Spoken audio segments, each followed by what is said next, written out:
Hello, hello, hello. Welcome to the Easygoing Podcast. I'm Emma.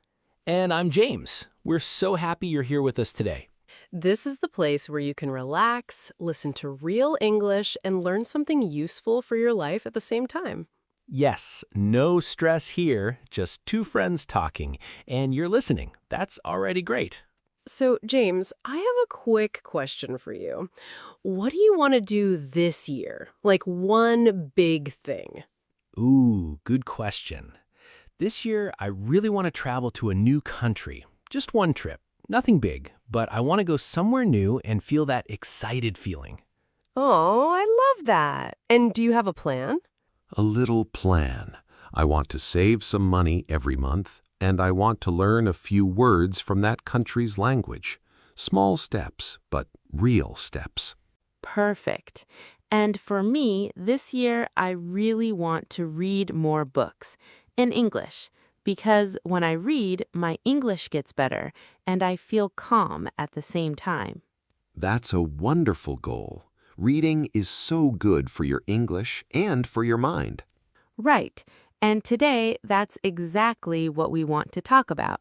How to talk about what you want to do and how to talk about your goals in simple, clear English. This is an A2 level episode, so the words are simple, the sentences are short, and we will go slowly together. If you are a beginner, you can stay with us. Don't worry if you miss some words. Just listen and enjoy. And before we start, we have one small request for you. Yes, just one tiny thing. If you like this podcast, please like this video and subscribe to our channel. It helps more people find us. And we would love to hear from you. In the comments, you can write this sentence. My name is blank, and this year I want to blank. It's easy, it's fun, and it's good English practice. We read every comment, really. So write something. We want to know your goals too. Okay, let's start. Let's talk about how to say what you want to do. The most simple and useful phrase is I want to. This is the beginning of so many sentences in English. I want to travel. I want to learn English. I want to find a better job. I want to spend more time with my family. You see, after I want to, you use a verb, the base form. No S, no ED, no ING. Just the simple verb. For example, I want to cook more at home. Not I want to cooking, not I wanted to cooked, just I want to cook. Simple and clean. And you can also say, I would like to. This sounds a little more polite, but the meaning is almost the same. I would like to improve my English. I would like to meet new people. I would like to feel more confident when I speak. Both phrases are very useful. I want to is more direct. I would like to is softer. You can use both in your daily life. Now let's talk about goals. A goal is what you plan to do. It's more specific than a simple want. For example, I want to be healthy. That's a want. My goal is to exercise 3 times a week. That's a goal. It has a number, it's clear, it's possible. To talk about your goals, you can say, my goal is to, or I'm planning to, or I'm going to. My goal is to save $100 this month. I'm planning to study English every morning. I'm going to call my friend this weekend. These phrases show that you have a plan, not just a dream, a real plan with action.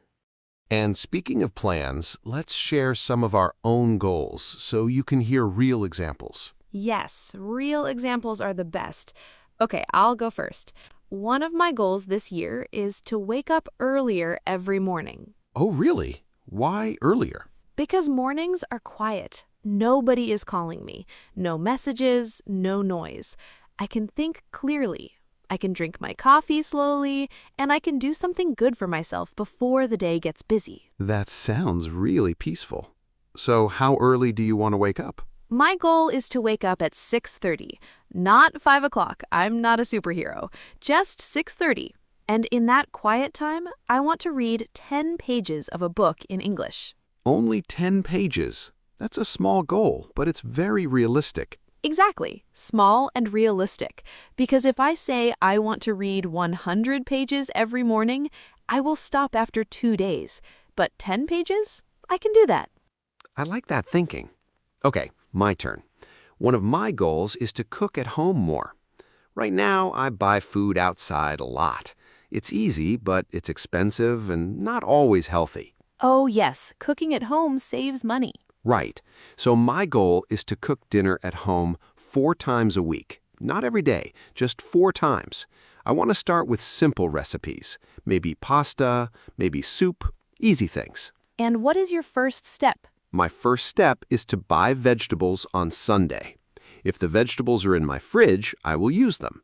If they are not there, I will order pizza again. That is so true. The first step makes the next steps possible. Yes, so my goal is clear. Cook 4 times a week. My first step is also clear. Buy vegetables on Sunday.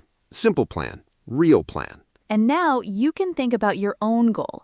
What is something you really want to do? And what is one small first step you can take? You don't need a perfect plan. Just one small step is enough to start. Okay, let's practice some sentences together now. Yes, this is the speaking practice part. Listen to each sentence, then say it out loud. Don't be shy. Nobody is listening except you. First sentence. I want to speak English every day. Say it. I want to speak English every day. Good. Now your own version. Think of something you want to do and say it out loud. I want to blank. Next sentence. My goal is to save money this month. Say it. My goal is to save money this month. Now you try. My goal is to blank. Use your own words. It can be anything, big or small. One more. I'm going to call my family this weekend. Say it. I'm going to call my family this weekend. Beautiful. Now your version. I'm going to blank this week. Think of one thing and say it. Practice like this every day, and your English will grow, not because you studied for 5 hours, but because you used real sentences in a real way. Now let's talk about one common problem. Many people have goals, but they stop too quickly. Why does that happen? I think one big reason is that the goal is too big. You say, I want to be fluent in English in 1 month. And when that doesn't happen, you feel bad and you stop. Yes, fluent in 1 month is not realistic, but better than before in 3 months, that's possible. That's a good goal. So the tip is this. Make your goal smaller and make it specific. Not, I want to be healthy, but I want to walk for 20 minutes 3 times this week. Smaller goals feel possible, and when you do them, you feel good. And when you feel good, you want to do more. It's a happy circle. Small goal, small win, more energy, next small goal. And another important thing, don't compare your goals with other people's goals. Your life is different. Your time is different. Your situation is different. Someone else's goal is not your goal. Your goal is yours. It fits your life, and that makes it perfect for you. Now let's do a quick vocabulary review. We used some important words today. Let's go through them together. First word, goal. A goal is something you plan to do. My goal is to study English for 15 minutes every day. Next word, plan. A plan is the steps you will take. My plan is to wake up early and read before work. Next, realistic. Realistic means it is possible. It can happen. A realistic goal for me is to cook at home 4 times a week. Next word, specific. Specific means clear and exact, not a big, vague idea. I want to save $50 this month. That's specific. And the last word for today, step. A step is one small action. My first step is to buy a notebook for my English practice. Goal, plan, realistic, specific, step. 5 great words for talking about your goals in English. Try to use these words today, in your head, in your notes, or in the comments below. Okay, we are almost at the end of today's episode, but before we go, let's do one last thing together. Think of one goal, just one, something you really want to do. It can be big or small. It can be for today or for this year. Now, say it out loud. My goal is blank. Say it clearly. Say it with confidence. Say it like you mean it. Because when you say your goal out loud, it becomes more real. It's not just a thought anymore. It's a plan. And don't forget to write it in the comments. My name is blank, and this year I want to blank. We are waiting to read yours. Thank you so much for spending this time with us today. You listened, you practiced, you thought about your goals. That's already a great step. Remember, your goal doesn't need to be perfect. It just needs to be yours. And your first step doesn't need to be big. It just needs to be real. This was the Easygoing Podcast. I'm James. And I'm Emma. Keep going, keep speaking, and we will see you in the next episode. Bye for now.